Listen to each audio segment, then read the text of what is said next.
You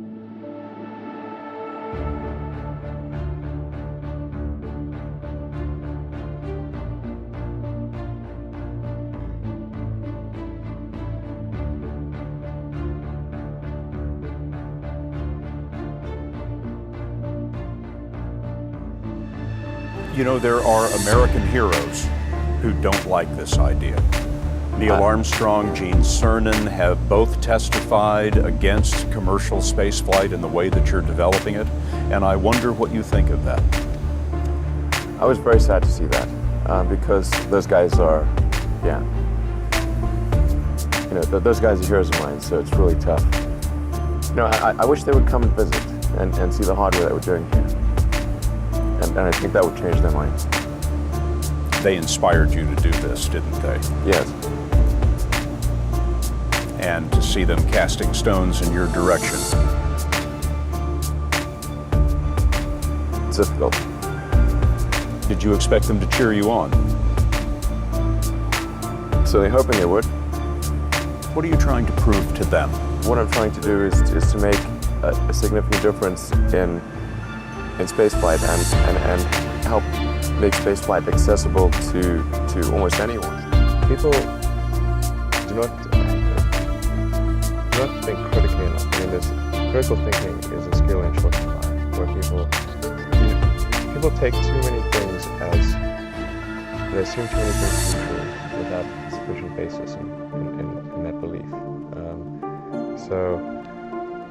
It's very important that people closely analyze what is supposed to be true and try to build up, try to say, let's analyze things from first principles, not by analogy or not by convention.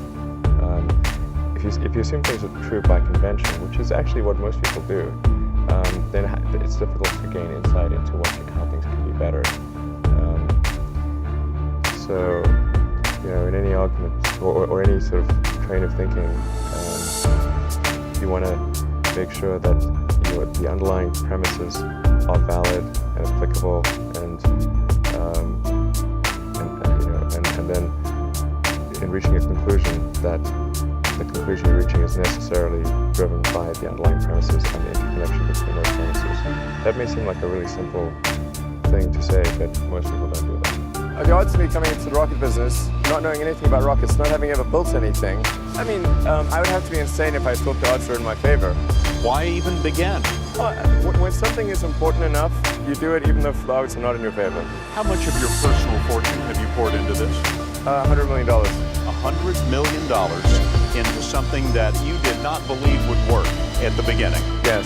I think also people tend to overweight risk on a personal level.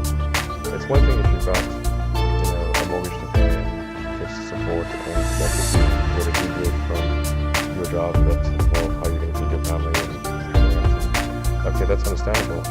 But let's say you're young and you're just coming out of college or coming out of high school or whatever, what do you risk? You're not going to start. It's really not in any kind of modern economy. It's so easy to earn enough money just to live somewhere and eat food.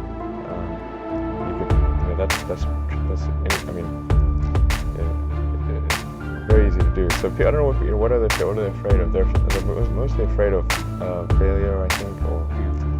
But people should be less risk averse when there's not much at risk. Do you believe that your rocket will be the next American rocket to take an astronaut into space? I believe that is the most likely outcome, yes. And then just work like hell. You just have to put in, 80 to 100 hour weeks every week. And then a lot of work. All those things improve the odds of success. Okay.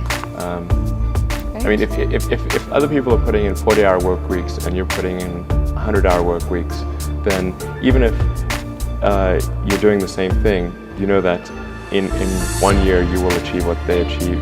You will achieve in 4 months what it takes them a year to achieve. There are people who've been in the rocketry business for decades who say about you that you don't know what you don't know. Well, I suppose that's true of anyone. How can anyone know what they don't know? But When critics say you can't do this, your answer to them is we've done it. when you had that third failure in a row, did you think, I need to pack this in? Never. Why not? I don't ever give up. I mean, I'd have to be dead or completely incapacitated.